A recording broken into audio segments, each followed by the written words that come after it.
નમસ્કાર, પત્રકારોની જમાવટ સાથે હું છું દેવાંશી અને તમને મારી સાથે ફ્રેમમાં જે દેખાઈ રહ્યા છે એ ખૂબ વરિષ્ઠ પત્રકાર વિવેક કુમાર ભટ્ટ છે. Sir, thank you so much, તમે મારી સાથે જોડાયા. અને હું બધા દર્શકોને ખાસ એટલે પણ કહીશ કેમ કે હું આટલી બધી એટલે મલકાઈ રહી છું કેમ કે વિવેક સર મારા સર છે અને એ બહુ બધાના સર છે, પણ એવી રીતે સર છે કે મોટા ભાગના દર્શકો સર મને આજે પણ એવું કહે કે તમે સંદેશમાં જે ડિબેટ શો કરતા હતા એ દેવાંશી, અને એટલે જ એ વખતે મારા મગજમાં જે આવે કે હું કરી શકતી હતી કેમ કે વિવેક સરે એ પ્લેટફોર્મ આપ્યું એ વખતે કે તમે આ કરી શકો છો, અને પછી કરતી થઈ. એટલે દેટ્સ અ લોંગ સ્ટોરી, એમાં બહુ જતી નથી, પણ thank you so much sir એના માટે પણ. કોઈ દિવસ આમ તો કહ્યું નથી, પણ આજે કેમેરા સામે કહી દઉં. એમાં એવું છે કે જ્યારે આપણે જોતા હોઈએ છીએ કે કોઈની અંદર પાત્રતા છે અને જ્યારે પાત્રતાને સાચી વસ્તુ આપીએ છીએ તો એને મઠારવાનું કામ પાત્રનું જ હોય છે. એટલે મારો રોલ નાનકડો જ હતો કે તમને એ જગ્યા ઉપર બેસાડીને તમારે આ કરવું છે, પણ જે કર્યું ને જે બધું રિઝલ્ટ લાવ્યા એ તમે મહેનતથી લાવ્યા છો, તો એમાં મારો કોઈ રોલ નથી. એટલે હું એવું કોઈ બી વસ્તુ લેતો નથી કે હું કોઈને આમ છે કે એને બનાવી તમે લેતા નથી, પણ હું તો પણ આ વસ્તુ એકદમ ક્લેરિટી છે કે એવા તો મને 23 વર્ષ થયા ઇન્ડસ્ટ્રીમાં. 23 વર્ષમાં એવા અનેક લોકો મળ્યા હશે, પણ એવા અનેક લોકોમાં દેવાંશી કેટલા બન્યા? જો એવું જ મારા હાથમાં એવું કોઈ જાદુ હોત તો અત્યારે લગભગ 100 જેટલા તો દેવાંશી બની ગયા હોત, પણ એટલા નથી બન્યા. દેવાંશી બની કેમ કે દેવાંશીની અંદર એક કુવત હતી. એટલે આવું છે. હા, ના, પણ એ પેલું જે છે ને કે right people at right places, એ બધા બોસ નથી કરી શકતા. એટલે એવું નથી કે મેં ખાલી તમારી સાથે કામ કર્યું. હું સંદેશમાં આવી એની પહેલા 2-3 જગ્યાએ જઈને આવી હતી. ખેર, હું આજના વિષય પર પાછી આવું. મને એક્ઝેક્ટલી શરૂઆત આજના ઘણા બધા કરંટ વિષય પર આવવું છે, પણ એના પહેલા શરૂઆત એ કરવી છે કે હું જ્યારે સંદેશમાં આવી અને તમને મેં એ વખતે મેં સૌથી પહેલા એક ઓપરેશન ઝીરોમાં જોયા કે જ્યાં પેટ્રોલ પંપ પર કેવી રીતે બધી ગોબાચારી ચાલે છે, એના પછી વનસ્પતિને ઇન્જેક્શન આપીને કેવી રીતે નકલી ખાવાનું આપણા શરીરમાં જાય છે, ઓપરેશન બ્લેક એન્ડ વ્હાઇટ, સફેદ દૂધનો કાળો કારોબાર જોયો, અને એવા ઘણા બધા સ્ટિંગ ઓપરેશન્સ જોયા. ગુજરાતી મીડિયામાં એ વખતે શરૂઆત સ્ટિંગ ઓપરેશનની, અને એને હું બહુ તમારા સમાનાર્થી તરીકે જોતી હતી. આવા અનેક સ્ટિંગ ઓપરેશન કર્યા પછી આટલા વર્ષોના અંતે તમને એવું લાગે છે કે આપણી આજુબાજુ આજે બધી બદીઓ ફેલાયેલી છે, આપણે મોટાભાગે પોલિટિક્સની વાત કરીએ છીએ, આપણે મેક્સિમમ પોલીસને ગાળો આપી દઈએ છીએ, પણ એના સિવાય આપણા સમાજ જીવનમાં એ કામ કરતા નાના વેપારીથી માંડીને મોટા બિઝનેસમેન સુધી આપણને ખવડાવવામાં જે લોકો ઝેર આપે છે, આપણને દરેક જગ્યાએ દરેક ખૂણે છેતરવામાં જે કશું બાકી નથી રાખતા, એવા લોકો સામે આપણે બહુ એક્ટિવ નથી સમાજ તરીકે, એવું લાગે છે તમને? બિલકુલ એવું છે કે બહુ મહાપુરુષોએ ઘણીવાર કીધું છે અને મારો બી એક સિદ્ધાંત છે કે કોઈ ખોટું થતું હોય તો તમે એને રોકી નથી શકતા, પણ તમારી આંખો બંધ કરી દો છો એ સમયે તમે બંને ઇક્વલન્ટ ગુનેગાર છો. અને ખાસ કરીને એ લોકો વધુ ગુનેગાર છે જેમના હાથમાં એ પાવર છે એને રોકવાની, પણ એ રોકી નથી શકતા સમહાઉ. તો એના ઉપર એનો એ ગુનેગારીનો પાપ વધારે વધતું જાય છે. હવે એનો હું તમને દાખલા સ્વરૂપે કહું છું કે આપણે પત્રકાર તરીકે કે કોઈ બી મીડિયા હાઉસ તરીકે કેટલા બી ઓપરેશન કરી દીધા હોય, એ ઓપરેશન આજે બી હું કરવાનું ઈચ્છું ને તો કરી શકું છું, અને એ જ પ્રકારનું રિઝલ્ટ આજે બી મળે. તો કહેવાનો મતલબ એમ છે કે આજથી વર્ષો પહેલાં મારા ખ્યાલથી 10 વર્ષ થયા હશે જ્યારે ઓપરેશન ઝીરો કરેલું. હા, 10 વર્ષ થયા હશે. આજે 10 વર્ષ પછી હું ફરી ઓપરેશન ઝીરો ચાલુ કરું ને તો એ જ પ્રકારનો રિઝલ્ટ મળે મને. મતલબ એ પ્રકારની ગોબાચારી હજુ ચાલુ છે? હા, બિલકુલ ચાલે છે.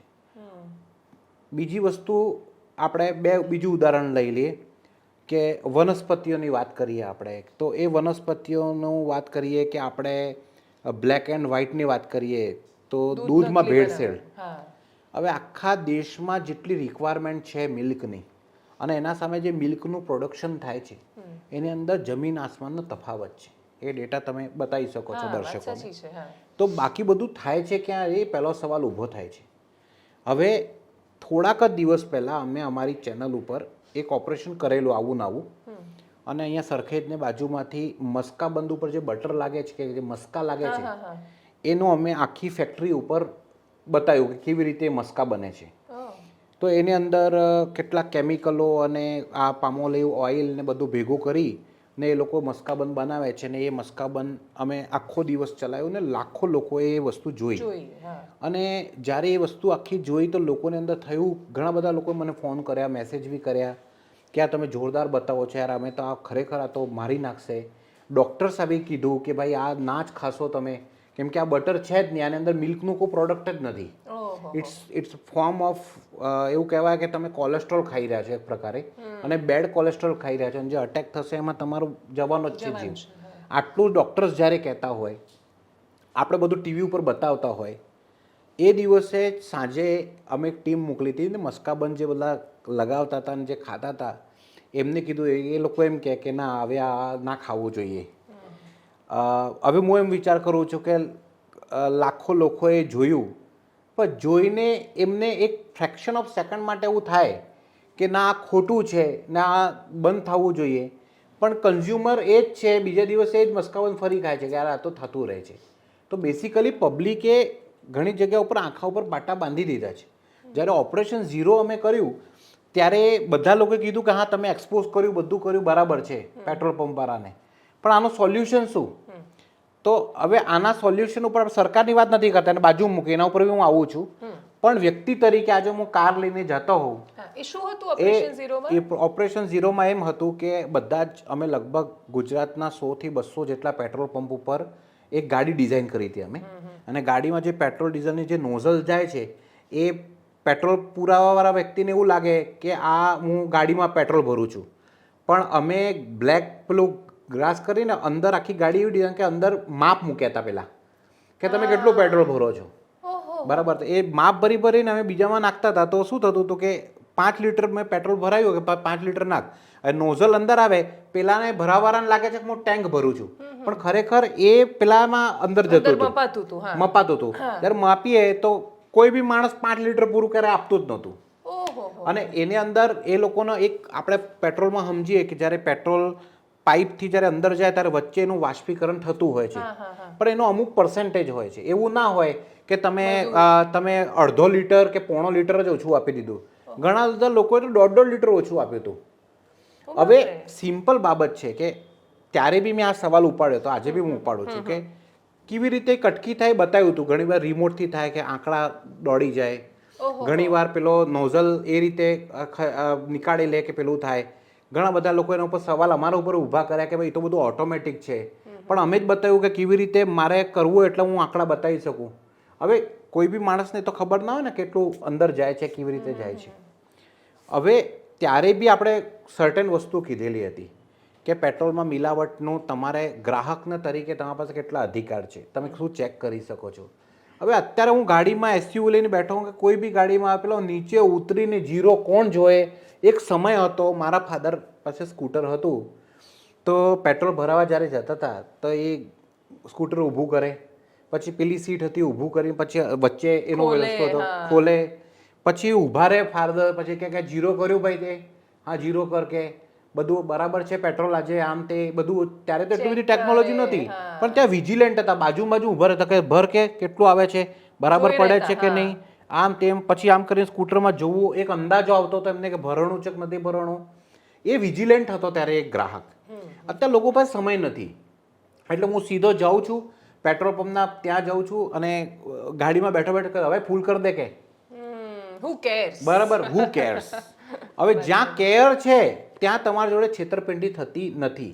પણ જ્યારે વ્યક્તિ કે સમાજ પોતાના અધિકાર માટે કે પોતાની જાત માટે જો દિશાહીન થઈ જાય કે એને ઇન્ટરેસ્ટ વિહીન થઈ જાય, કે તમે જેમ કીધું કે હુ કેર્સ થઈ જાય, ત્યારે આખા જગ્યા ઉપર ડાકુ તો બેઠા જ છે લૂંટવા માટે. તો એના માટે તો પછી તમે સામેથી જ એમને કહી દો છો કે લાવ હું આ કરી નાખું છું, તો થઈ જાય છે. તો વાત એ છે કે તમે કેટલા વિજિલન્ટ છો. હવે તમે જાણો છો કે તમે જે મસ્કાબન ખાઈ રહ્યા છો એ ખરેખર એની અંદર બટર નથી, તમે અલગ જ પ્રકારનું એક માયોનીઝ પ્રકારનું એક એવું એને કોઈ નામ જ ના આપી શકીએ કે તેલ અને કેમિકલનું મિશ્રણ તમે ખાઈ રહ્યા છો. તમે જાણો છો કે આનાથી તમારી આર્ટરીઝ ક્યારેક ને ક્યારેક બ્લોક થવાની છે, તમે ખબર છે બધી વસ્તુ, છતાંય તમે ખાઈ રહ્યા છો. તો હવે બનાવવાવાળાને તો પૈસા મળે છે એનાથી, આ એક વાત થઈ સમાજ અને કન્ઝ્યુમર્સ ટાઈપની. હવે આપણે સરકાર ઉપર આવીએ. સરકાર ઉપર આવીને જો મારે વાત કરવી છે તો સીધો સવાલ છે કે આ બધી વ્યવસ્થાઓ માટે સરકારે અલગ અલગ વિભાગો મૂક્યા મોનિટરિંગ છે, સિસ્ટમ, મોનિટરિંગ સિસ્ટમ મૂક્યા છે. પણ એ મોનિટરિંગ સિસ્ટમની એક અમુક મર્યાદાઓ થઈ ગઈ છે. એ મર્યાદાઓ કેવી રીતે થઈ છે હું તમને સમજાવું. એક મર્યાદા એવી થઈ છે કે એમની પાસે સ્ટાફ જ નથી. એક મર્યાદા એવો છે કે એરિયા મોટો થઈ ગયો, પોપ્યુલેશન મોટી થઈ ગઈ, એમની office કન્ઝ્યુમરનો સાઇઝ મોટી થઈ ગઈ, વ્યાપારીઓની સંખ્યા મોટી થઈ ગઈ, પણ એ પ્રકારે એમને પાસે એવી સંસાધનો નથી કે બધી જગ્યા પહોંચી વળે. આ બીજો પ્રશ્ન છે. ત્રીજો પ્રશ્ન હજુ છે, એ છે ઈચ્છા શક્તિનો, કે ઓછાને અંદર બી હું વધુ કરું તો એક ડર રહે કે ના ક્યારે બી અહીંયા ત્રાટકી જશે. અત્યારે લોકો અંદર કેવો ડર છે, તમે જરા બી કેશમાં વ્યાપાર કરી દીધો હોય, ચાલો ઇન્કમ ટેક્સ તો ના આવી જાય, ક્યાંય આ તો ના આવી જાય, આ એક ડર છે. બરાબર. તમે સિમ્પલ વાત છે, તમે કોઈ ખોટું કામ કર્યું, આપણે ગુજરાતમાં વાત કરીએ તો સપોઝ દારૂ પીધો હોય અને તમે જાતો અને સામે પોલીસની નાકાબંધી હોય તો તમને 100% બીક લાગે. ક્યાંક તો તમે નાકાબંધી જોઈને ગાડી ફરાઈને જતા રહો, ગાડી પાર્ક કરીને ઘણા બધા લોકો ઉતરીને જતા રહે, પણ સામે પોલીસ હોય જ નહીં તો પેલો માણસ તો બિંદાસ જતો રહેવાનો. તો આ એક ઈચ્છા શક્તિનો અને એક માહોલ એવો બી હોવો જોઈએ જે જગ્યા ઉપર તમે એ વસ્તુ ઊભી કરી શકો છો. એ સરકારનું કામ છે ને એના માટે વિભાગો છે અને એ વિભાગોને એ રીતે કામ કરવું પડશે. થાય છે નથી થતું, કેટલા પ્રમાણે થાય છે, એક એનો વિષય છે કે એક અધ્યયનનો વિષય છે કે કેમ નથી થતું, એનો જોવું જોઈએ એમને. પણ આ સમાજમાં આવી બધી વસ્તુઓ ચાલે છે, એના બંને પાસાઓ મેં તમને કીધા કે વ્યક્તિ તરીકે આપણા જે ફરજ છે આપણે ભૂલી ગયા છે. જો વ્યક્તિ વિજિલન્ટ થઈ જાય તો તમે બધાને વિજિલન્ટ થવું પડે, સરકારને બી થવું પડે અને જે વિભાગો છે એને બી અંદર થવું પડે. નો ડાઉટ સરકાર એમની રીતે કરે છે બધી વસ્તુઓ, પણ સરકાર એટલે કોઈ એક વ્યક્તિ નથી કે સરકાર એટલે કોઈ વિભાગ નથી, આખી વ્યવસ્થિત સિસ્ટમ છે. એ સિસ્ટમમાં ઉપરથી નીચે સુધી બધા લોકો એક સરખા ના હોઈ શકે, ક્યારે બી ના હોઈ શકે. હવે હાથમાં 5 આંગળી છે એ બધી સરખી નથી, તો આખી સરકાર સિસ્ટમ સરખો કેવી રીતે હોય? પણ એવા ઘણા ડિપાર્ટમેન્ટ છે જ્યાં અધિકારી વિજિલન્ટ થઈને કામ કરે છે તો કરે છે. જેમ કે આપણે અહીંયા મોનિટરિંગ સેલમાં જ જોયા હતા ને, આપણે ડીજીપી ઓફિસમાં નિર્લિપ લાયરની હું વાત કરું છું, તો એવા બાહોશ અધિકારી કે મેં ઘણા બધા એવા લોકો જોયા છે જે એના નામથી ગભરાય. તો એક સિસ્ટમ ઊભી કરી એ લોકોએ, તો એથી વ્યક્તિ ગભરાતા હતા. એક વ્યક્તિ માહોલ એવો બનાવી દે તો બનાવી દે. યસ, 100%. એટલે ઈચ્છા શક્તિ જોઈએ કે તમારે આ વસ્તુ નથી થવા દેવી તો ના જ થાય, ને તમે ઢીલો દોર છોડી દો તો થાય. અને સૌથી પહેલાં તો જાગૃત વ્યક્તિને થવું પડે.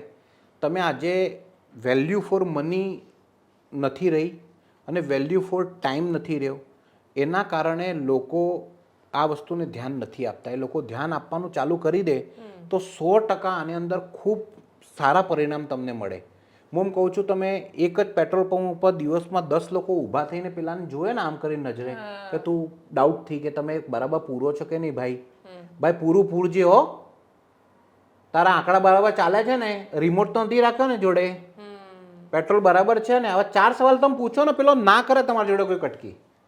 એક્ઝેક્ટલી. ને આ હું તમને મારા એક્સપિરિયન્સથી કહું છું. અમે જ્યારે ઓપરેશન ઝીરો કર્યું હતું ને ત્યારે એવી જગ્યા ઉપર જઈને જ્યારે અમે કર્યું તો પૂરું ભર્યું પહેલાં.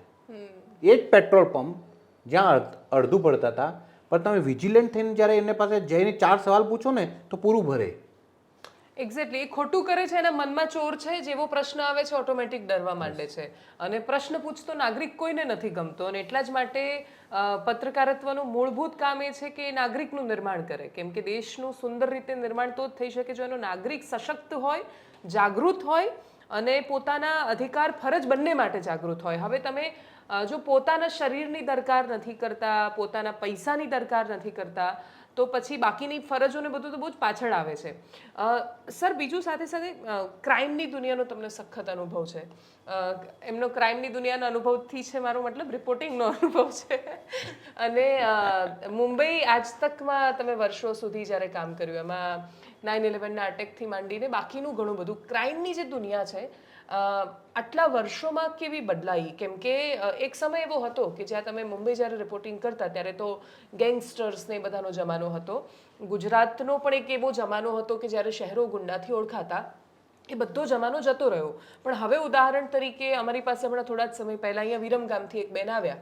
લોકલ ગુંડાઓ જે થયા છે જે બહુ નાના નાના છે, પોલીસ સ્ટેશનની નજરે જોઈએ તો એ લોકોનો ગ્રાફ એટલો મોટો નથી કે તમે એને લતીફ સાથે કે રાજુ રિસાલદાર સાથે સરખાવી લો, પણ છતાંય જે નાના નાના ક્રાઇમ વધ્યા છે, સાયબર ક્રાઇમ વધ્યા છે, ડ્રગ્સ કાર્ટેલ આખી બની રહી છે, તો આ બધા જે ક્રાઇમ છે એ વધારે સરળ છે એની સામે લડવું કે પેલા સમયવાળામાં?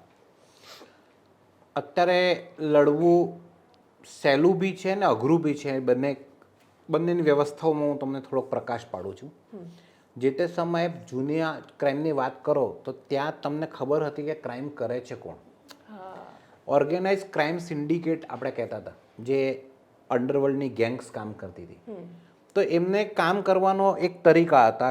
આપણે થોડો 80s પહેલાં જઈએ તો ક્રાઇમમાં બી એક અસૂલ હતા. હાજી મસ્તાન હોય કે કરીમ લાલા હોય, એમના એક અસૂલથી કામ કરતા હતા.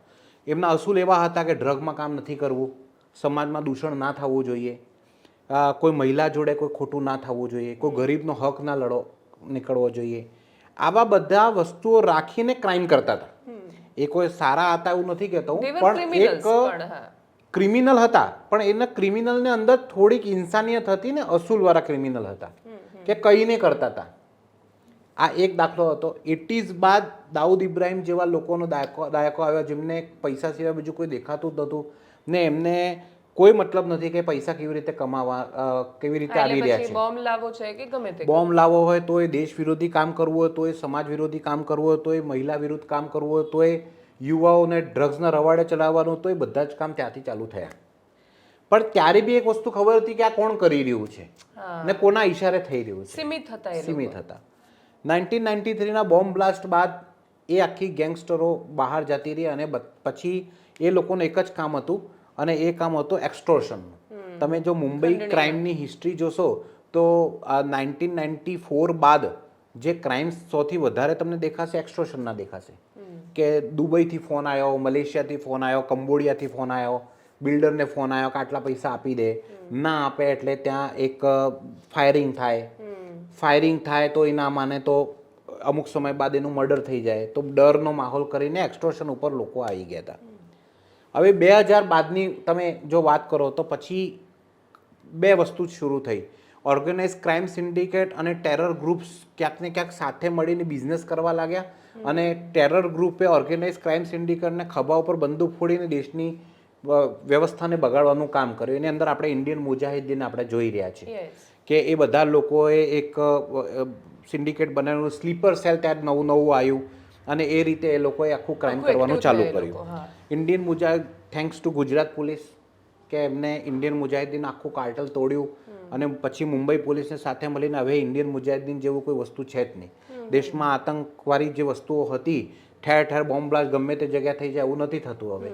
અને એ બધાનું કારણ છે કે પોલીસ એક્ટિવ થઈ, ટેકનોલોજી વધી, પોલીસ ફોર્સ આ તે ઘણું બધી વસ્તુ થઈને એને ઉપર કંટ્રોલ લાયા. પણ એક ક્રાઇમ હજુ બી યથાવત છે, જે પહેલાં બી હતું ને હજુ બી છે, એ છે સામાજિક ક્રાઇમ.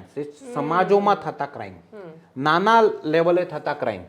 હવે જેમ તમે ઉદાહરણ આપ્યું કે વિરમ ગામની એક મહિલા આવીને એમ કહે છે કે મને લોકલ ગુંડાઓ આવું કરે છે અને જો એ મહિલાને પત્રકાર સુધી કે કોઈ મીડિયા હાઉસ સુધી આવવું જોઈએ તો એ જે તે પોલીસ સ્ટેશન છે એને પીઆઈ માટે આનાથી વધારે શર્મિંદગીની વાત હોય જ ન શકે. બિકોઝ મારું એવું માનવું છે કે જો પોલીસ ઈચ્છે, એક પીઆઈ છોડી દો તમે, એક પીએસઆઈ લેવલની જે તાકાત છે ને એ બહુ જ મોટી તાકાત આપેલી છે ભારતને કાનૂનમાં.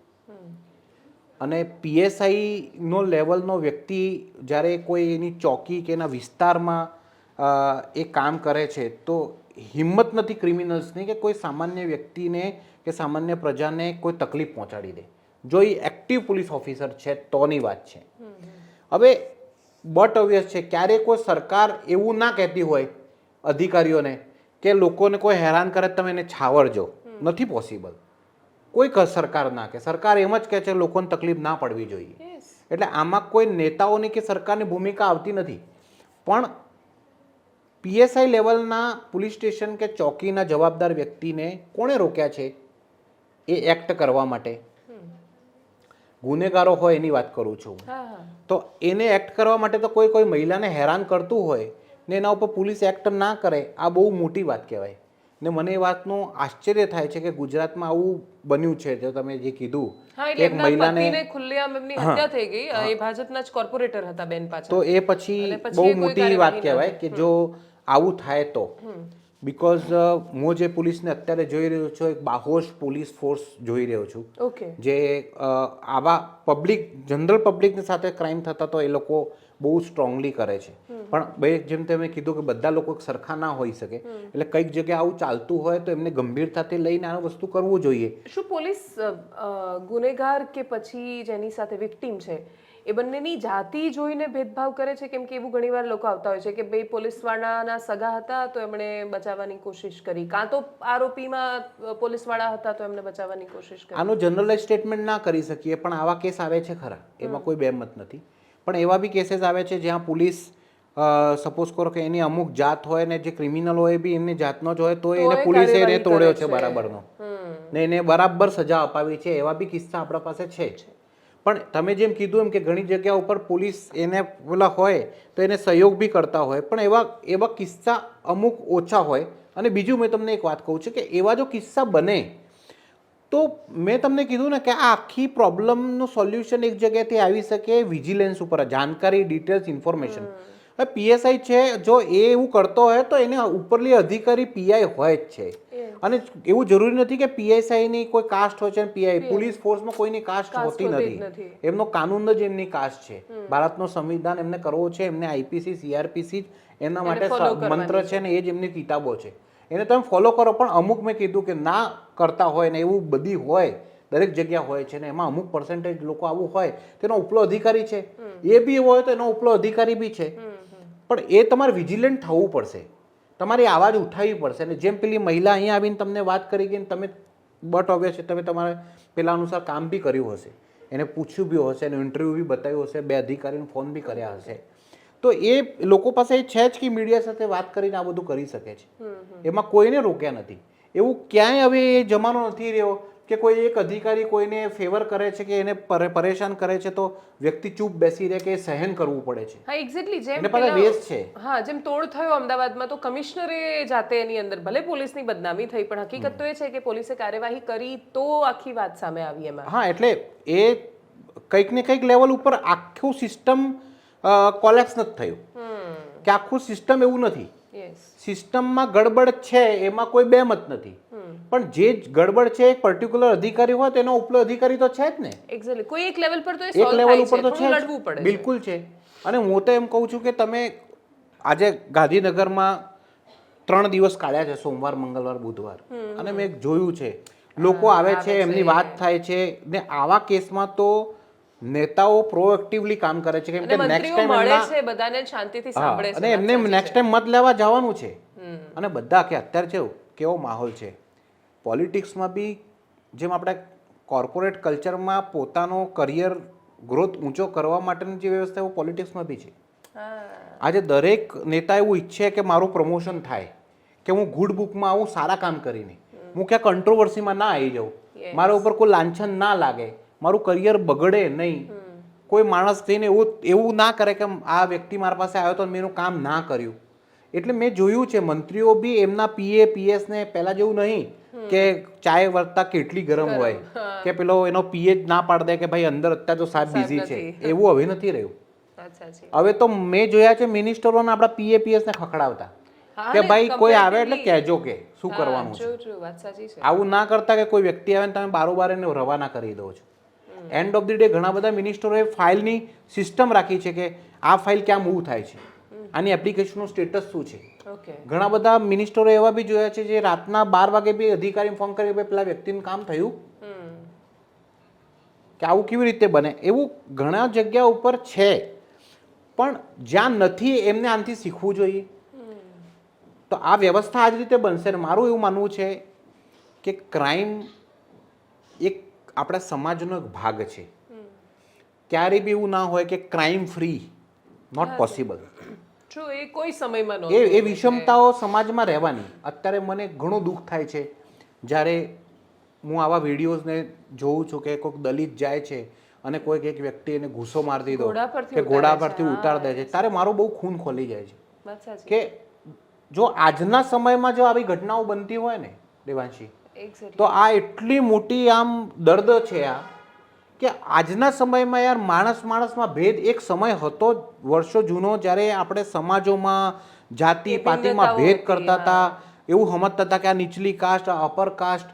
હવે આજના ભારતમાં જ્યારે આવા લોકો તો આ આપણે સમાજનું સૌથી મોટું દૂષણ છે. દૂષણ છે, અને મને એવું લાગે છે કે એને આ દાઉદ બાદ જેવા જ છે આ લોકો. અને એને વાત એ બી જોયા સમાચાર કે પોલીસે પછી એક્શન લીધા અને પેલાને અરેસ્ટ કરી દીધો, એ બી ગમ્યું હા, વાત સાચી. ને. પણ આવા દાખલા બનવા જ ના જોઈએ, એ બી સાચું છે કે આવું કેવી રીતે બની શકે કે એક વ્યક્તિ જાય છે, ભલે એ દલિત સમાજનો વ્યક્તિ છે, એને ઘોડા ઉપર બેસવાનો અધિકાર નથી, એવું ક્યાં લખ્યું છે?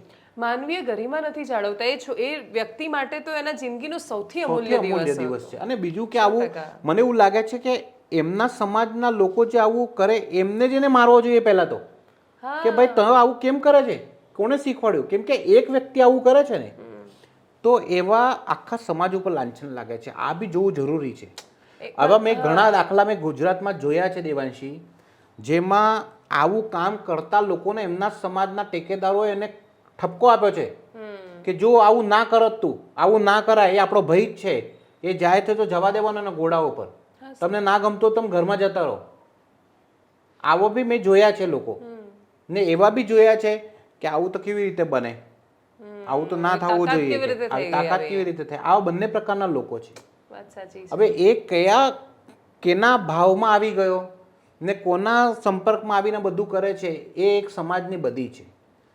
મને એવું લાગે છે કે આવું બનવું જ ના જોઈએ, ને આવું બને છે બહુ દુઃખ છે, ને આવું તો થવું જ ના જોઈએ. હા, અને આમાં પછી છેલ્લે અંતે તો કાયદો જ સૌથી મોટું હથિયાર બનીને કામ અને લાગે છે. દાખલા મૂકો ને તમે, આવા વ્યક્તિને તમે એવી સજા અપાવો કે નેક્સ્ટ ટાઈમ કોઈ બી વ્યક્તિ એવી હિંમત ના કરે કે કોઈને ઘોડા ઉપરથી ઉતારવાનું ને એને લાફો મારી દેવાનો કે એને ગુસ્સો મારી દેવાની હિંમત જ ના થવી જોઈએ.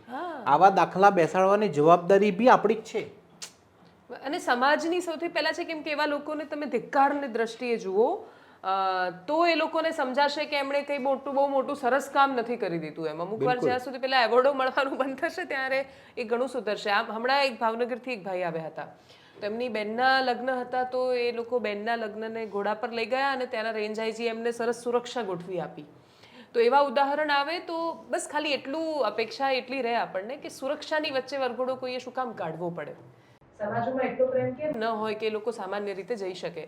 મારે જે વાત કરવી હતી, મારો પ્રશ્ન એ વિષય પર હતો કે જેમ કે ડ્રગ્સ અને બાકીના દૂષણો આપણા સમાજમાં જે આપણી આજુબાજુ પ્રવર્તે છે, એક બાજુ એક આખી સિસ્ટમ છે જે એને તોડવા માટે કામ કરી રહી છે. જેમ કે હર્ષભાઈ સંઘવી છે, દર થોડા દિવસે એવો દાવો પણ કરે છે અને આપણે એવું માનીએ પણ ખરા કે એનસીબી, એટીએસ, બાકીના બધા લોકો બહુ સરસ કામ કરતા હશે, પણ જે સમાજમાં ઘૂસી ગયું છે, આપણી આજુબાજુ એટલા બધા કેસ દેખાય છે, જ્યારે આપણને થાય કે આપણે કલ્પના નહોતા કરી શકતા કે આપણી આજુબાજુ આપણે કોઈ એવા વિક્ટીમને જોશું. ખાલી ફિલ્મોમાં જોયું હતું કે આવું કંઈક બીમારી છે. આ ડ્રગ્સ છે શહેરોમાં ઘૂસ્યું, ગામડાઓમાં ઘૂસ્યું, અને બીજું સાથે સાથે સાયબર ક્રાઇમ. આ બંને એવા પ્રશ્નો છે કે જેનું કોઈ તોડ અત્યારે નથી દેખાઈ રહ્યો. તમને શું લાગે છે કે આનું કેવી રીતે નિવારણ આવશે? બે બાજુ છે. એક સાયબર ક્રાઇમની વાત કરીએ આપણે, તો સાયબર ક્રાઇમ ઇન્ટરનેટ જેટલો તમારો ફાયદાકારક છે એટલું નુકસાનકારક બી છે. સાયબર ક્રાઇમ જેટલું થાય છે દરેક વ્યક્તિ જોડે નથી થતું. જેની જોડે થાય છે એની અજ્ઞાનતા વિશે કે લોભ લાલચના વચ્ચે ફસાયો હોય એને જોડે સાયબર ક્રાઇમ થાય છે. હવે આને અંદર બે વસ્તુ છે. એક કે લોકોને સંપૂર્ણ જાણકારીઓ આપવાની જરૂરત છે, લોકોને એજ્યુકેટ કરવા પડશે કે સાયબર ક્રાઇમનો ભોગ તમે કેવી રીતે ના બની શકો.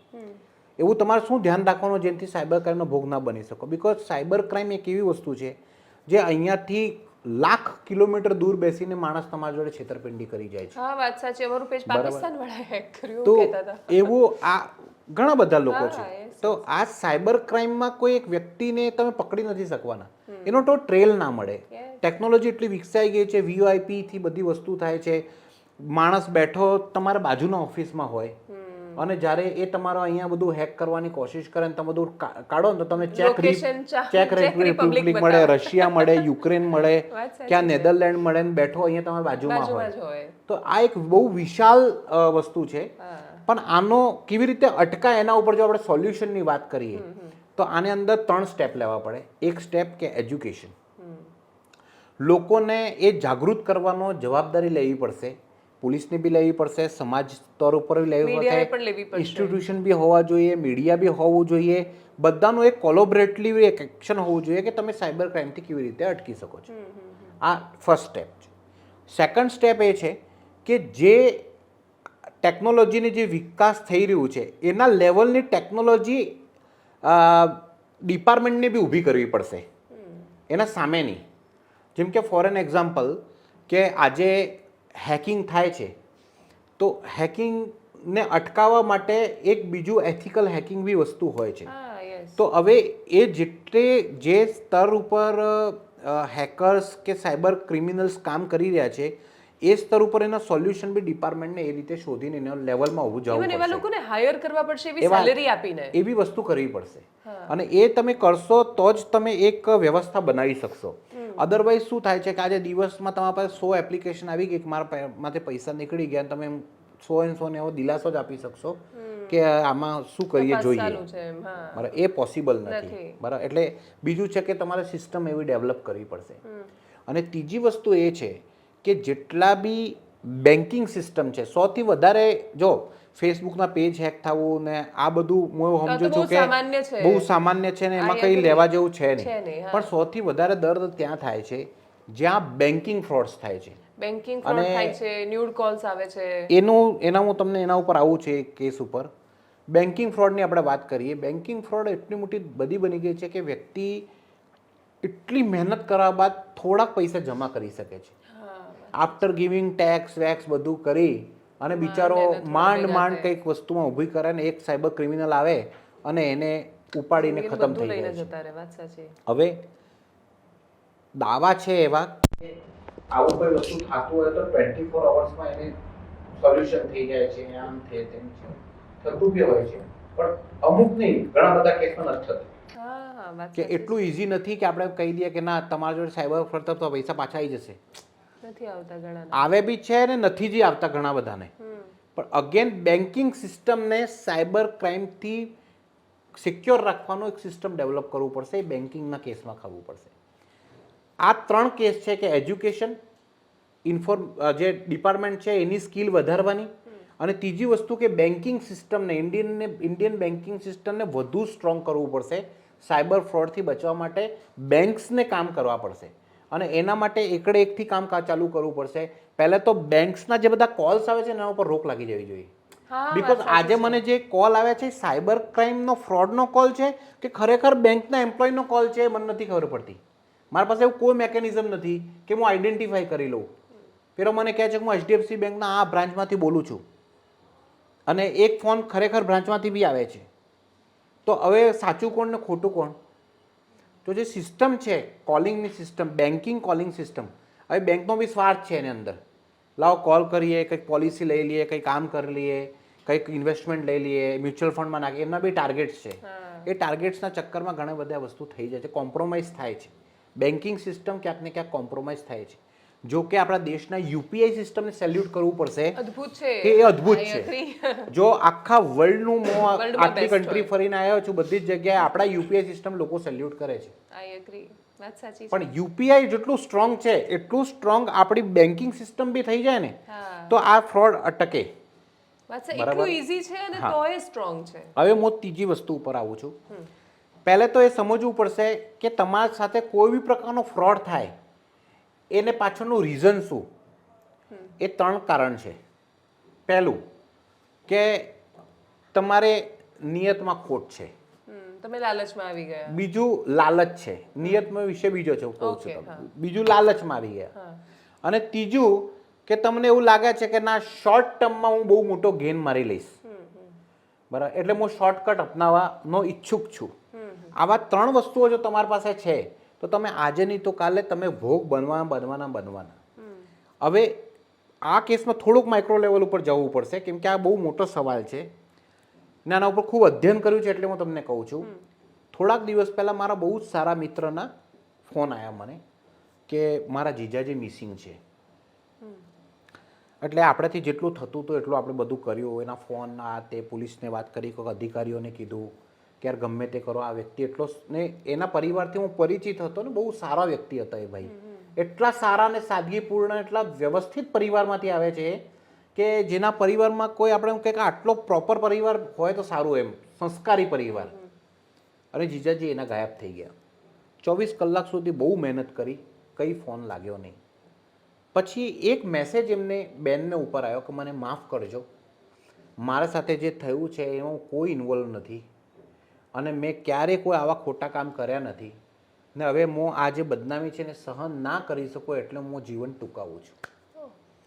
આખું ઇન્વેસ્ટિગેશન કર્યું તો એને છેલ્લે એવું નીકળ્યું કે એને એક ન્યૂડ કોલ આવ્યો હતો અને પેલા ભાઈએ ભૂલથી કોલ ઉપાડી લીધો હતો અને એ જ 1 સેકન્ડ માટે એનો ચહેરો અને પેલો સામે ન્યૂડ કોલમાં એ કેપ્ચર થઈ ગયું હતું અને પહેલાં એને એવી ધમકી આપી કે હું તમારા પરિવારમાં કહી દઈશ અને તમારી બદનામી થઈ જશે. હવે આ કેસમાં બે તરીકા હોઈ શકે છે. એક તો પેલો ખંડની માગે એને પૈસા આપતો જાય, પેલો ખાલી થતો જાય, ને બીજા કેસમાં કે એને પાસે પૈસા ના હોય કે એને પૈસા આપવાની એની ઈચ્છા ના હોય તો એ બદનામીના કારણે પેલું થતું હોય. હવે આ સમાજમાં સમજવું બહુ જરૂરી છે કે ન્યૂડ કોલ કોઈને બી આવી શકે છે. હું એમ કહું છું કે તમે કેટલા બી સાધુ સંત હોય એને બી ન્યૂડ કોલ આવે છે. મોટા વ્યક્તિ ન્યૂડ કોલ આવી શકે છે અને એ પરિવારને સમાજને સમજવું પડે. સમાજને પરિવારને એવો માહોલ ઊભો કરવો પડશે કે આ કોઈને ન્યૂડ કોલ આવ્યો હોય ને ફસાયો હોય તો ડોન્ટ વરી, અમે જાણીએ છીએ તો આમાં ખોટો નથી. એ દિલાસો આપણે પરિવારને આપવો પડશે. એટલે તમારી ઇજ્જત એક ફોટોમાં કેમ નહીં જતી રહે? હા, એ ભરોસો આપવો પડશે કે અમને ખબર છે તો ખોટો નથી.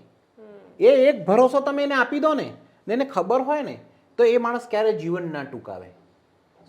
હવે આ ન્યૂડ કોલના વિશે મેં જોયું છે, લાસ્ટ ટાઈમ હર્ષ સંઘવી બી બોલ્યા હતા એક કાર્યક્રમમાં કે આવું કોઈ હોય તો તમે ગભરાશો નહીં, અમે તમને મદદ કરીશું, આ છે તે છે. એ એમને રીતે એજ્યુકેટ કરે છે. પણ આટલો મોટો લોકો છે, આટલી મોટી પોપ્યુલેશન છે, દરેક પરિવારમાં હું એવું માનું છું કે વડીલને આપણે ઘરમાં અનાઉન્સ કરી દેવું જોઈએ કે આપણા ખાનદાનમાં કે આપણા સમાજોમાં અનાઉન્સ કરી દેવું જોઈએ કે આવા કોઈ ન્યૂડ કોલનું તમારે ક્યારે વાયરલ થશે બી તો અમે તમને ક્યારે બી ખોટી નજરેથી નહીં જોઈએ, કે અમે કોઈ જજમેન્ટલ ના થઈએ તમારા વિશે. અમને ખબર જ છે કે ફ્રોડ છે. આટલો સમાજમાં જ્યારે બધા લોકો ભેગા થતા હોય અને મોટી મોટી વાતો કરતા હોય, સમૂહ લગ્ન કરતા હોય, સ્ટેજ સિસ્ટમના, તો આપણે ખબર જ છે અહીંયા ગુજરાતમાં કેવું છે, બધા લોકો સ્ટેજ ઉપર ફોટો પડાવવાનો, મોટા મોટા ભાષણો આપો છો, ત્યારે મારી આવી વિનંતી છે આવા બધા સમાજના હોદ્દેદારોથી, એસોસિએશનથી, હું કહું છું મારા ઓફિસમાં બી હું કહેતો હોઉં છું કે અહીંયા કોઈ બી એમ્પ્લોયનો ન્યૂડ કોલ કે એવું કોઈ આવી જાય તો તમે બિલકુલ ગભરાશો નહીં, મને ખબર છે આ શું છે, ડોન્ટ વરી એટ ઓલ. એ દિલાસો મારે આપવો પડશે, નહીં તો ક્યારેક ને ક્યારેક માણસ ગભરાઈને જીવન ટૂંકાવવાનું કોશિશ કરશે ને. પેલા ભાઈ આ કર્યું એના બાદ હું ખૂબ દુઃખી થયો. મેં કેટલાક અધિકારીઓને બી કીધું, પણ અધિકારીઓ કે અમે શું કરી શકીએ, લોકેશન ના મળે, સ્વિચ ઓફ કરીને સુસાઇડ કરી દીધું હોય, શું કરો તમે એની અંદર. એટલે આવા બધા આજના જમાનામાં ક્રાઇમથી બચવું હોય તો તમારા પાસે 3 જ સ્ટેપ છે. Prevention of crime. પહેલી વસ્તુ તો એક તમે ખૂબ એજ્યુકેટ હો.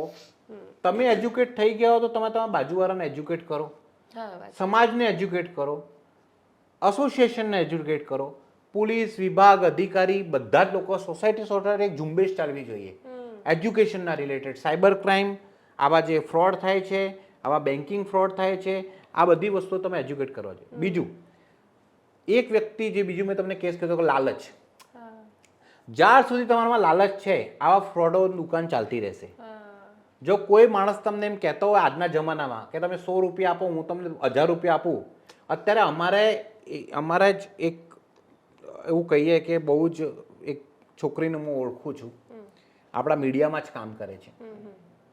એ એક દિવસ મને ફોન કર્યો કે સર એક જગ્યાથી મને મેસેજ આવ્યો હતો કે ફ્રીલાન્સિંગ કામ કરવું છે, ખાલી રેટિંગ્સ આપવાની છે, લાઈક કરવાનું છે, શેર કરવાનું છે, વેબસાઈટ ખોલવાની જઈને. અને મેં ચાલુ કર્યું. પહેલા મને 50 રૂપિયા આપ્યા એ પર લાઈક, પછી મને 100 રૂપિયા આપ્યા, પછી 150 રૂપિયા આપ્યા, પછી ટેલિગ્રામ પર લઈ ગયા અને ટેલિગ્રામ ઉપર લઈ જઈને પછી મારેથી થયું મારે 21,000 રૂપિયા ગયા. એટલે મેં એને શું કરી શકીએ આમાં? મેં કે આમાં કંઈ જ ના કરી શકીએ. તમે કમ્પ્લેન કરાવી શકો છો સાયબર ક્રાઇમમાં અને આખું ટ્રેલ થાય ને ક્યારેક મળે તો મળે, બાકી એ લોકો મળવું અઘરું છે. કેમ કે એ જ્યાર સુધી પોલીસ ટ્રેલ કરીને જે તે બેંકમાં કે જે તે જશે ત્યાં સુધીનું બેંક ખાલી થઈ ગયું છે અને બીજું બેંકમાં ચાલુ થઈ ગયું હશે. બેન્કિંગ એટલે સિસ્ટમની આ પ્રોબ્લેમ પણ છે. એક વાત સાચી છે. બરાબર કે બેન્કિંગ આજે ગમે તે માણસ ગમે તે એકાઉન્ટ ખોલાવી દે છે વગર પેલા, એના કારણે જ આ બધું વસ્તુ થાય છે. અમારે ત્યાં એક ભાઈ આવ્યા હતા, એમના ડીમેટમાંથી શેર્સ જતા રહ્યા અને 3 કરોડના જતા રહ્યા સર. 3 કરોડ રૂપિયા જતા રહ્યા. એટલે આ લાલચ તમારે છોડવી પડશે. એટલે મેં એમને કીધું કે બેન તમે વસ્તુ સમજો કે ખાલી લાઈક શેર કરવા માટે કોઈ માણસ તમને 300 રૂપિયા 50 100 રૂપિયા શું કામ આપે? એક્ઝેક્ટલી. આટલું તમે મગજ ના લગાવ્યું તો આ એજ્યુકેટ કરવું પડશે તમારે. લાલચ તમારે છોડવી પડશે. અને બીજું ત્રીજું જે હું તમને કહું છું એ શોર્ટકટ, શોર્ટ ટર્મ ગેઇન.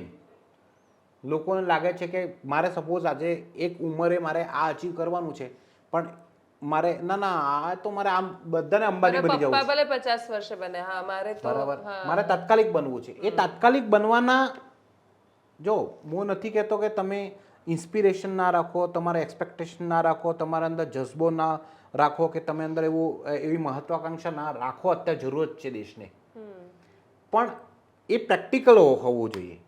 કોઈનું કરી નાખવાથી કે કોઈનું નુકસાન કરીને તમે આ બધું વિચારતા થતો, એટલે કોઈકનું કરવામાં કોઈક દિવસ તમારું થઈ જાય, થવાનું જ થાય છે. વાત સાચી. કેમ કે શોર્ટ ટર્મ ગેન કોઈનું ના કરો ત્યાં સુધી થતું નથી. આ બહુ એકદમ ક્લિયર છે. તમે કોઈનું કરી નાખો તો શોર્ટ ટર્મ ગેન થાય. અને તમે એકવાર કોઈનું કરી નાખ્યું તો એ કર્મનું ફળ છે, ચક્ર ફરશે ને તમારું ઉપર તમારા પર તબાહ આવશે 100%. આ એકદમ ઘડીનું ચક્ર જ્યાર સુધી પબ્લિક સમજશે નહીં ને, આ બધાને અનફોર્ચ્યુનેટલી આદમી જ્યારે અંતિમ શ્વાસમાં હોય ને ત્યારે એને ખ્યાલ આવે કે ના યાર આમ થાય. પણ આખી જિંદગી એને બધા સાધુ સંતોએ કીધું હોય, કથાઓમાં કીધું હોય, એને વાંચ્યું હોય, એને રીલ્સ જોયા હોય, પ્રેમાનંદ બાબાને ફોલો કર્યા હોય, ગીતા વાંચી લીધી હોય, પણ છતાંય એ બધું જ કરે જ છે.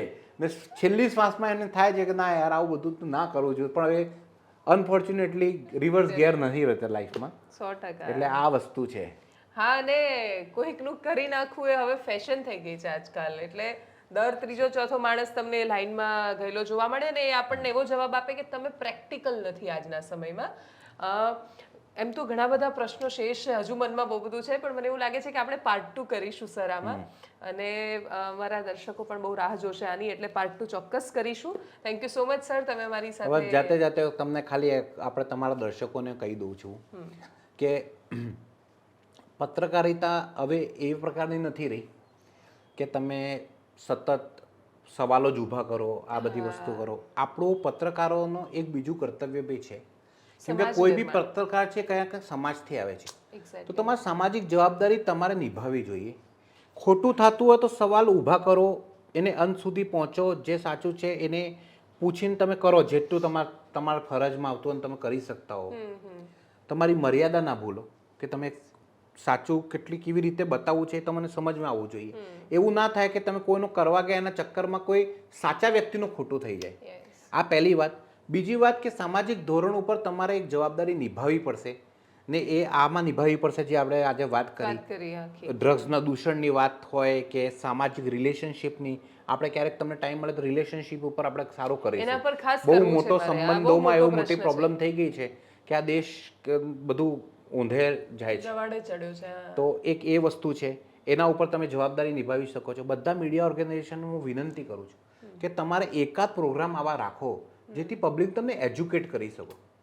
આ ખૂબ જરૂરી છે. અને લોકોને એ વિનંતી કરું કે આવા પ્રોગ્રામ તમે જોજો, કેમ કે મીડિયા તો કરશે, પછી મીડિયાને તમે રેસ્પોન્સ ના આપો, તમે જુઓ ને તો મીડિયા એ પ્રોગ્રામ બંધ કરી દે પાછો. એ વાત એક બહુ મોટી વાત છે, કેમ કે આપણે અમારા અંદર ભાવ હોય કે ના અમે પબ્લિકને એજ્યુકેટ કરવા માટે સાયબર ક્રાઇમના બધા શો કરીએ, ને પછી છેલ્લે કોઈ શો જોતો જ ના હોય.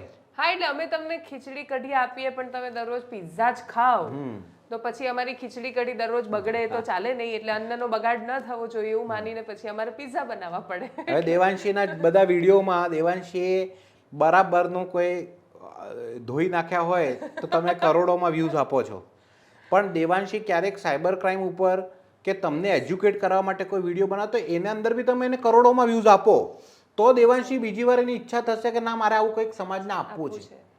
એવું ના હોવું જોઈએ કે બસ મસાલા હોય તો જ સારું થયું. તો બધા દર્શકો આવા દેવાંશી આવા વિડીયો બનાવે, તમે એના ઉપર ખૂબ એને લાઈક, શેર અને સબસ્ક્રાઇબ કરજો, જેથી એને વારે ઘડી એને એવી ઈચ્છા થાય કે ના હું આવું કરું, કોન્ટેન્ટ બનાવું. વાત સાચી છે. ના એટલે આ કાર્યક્રમ અને ઇવન આમાં એકચ્યુઅલી સર અમે આવા ઘણા બધા શોઝ વચ્ચે વચ્ચે કરતા રહીએ છીએ પોલિટિક્સમાંથી બહાર આવીને. એનું કારણ એ છે કે આપણે બધાને પ્રશ્ન કરીએ છીએ પણ એક દર્પણ ક્યારેક પોતાની સામે, એક દર્પણ ક્યારે આપણે જે વ્યવસ્થામાંથી આવીએ છીએ એ સમાજની સામે પણ થવું જોઈએ. અને આપણું મોઢું જોવું એટલે જરૂરી છે કે આપણને સમજાય કે આપણે ખરેખર ક્યાં સુધારવાની જરૂર છે, ક્યાં ખરેખર ચણાનો લોટ લગાડવાનો છે, ક્યાં મેકઅપ કરવાનો છે, એ બધી આપણને ખબર હોવી જોઈએ.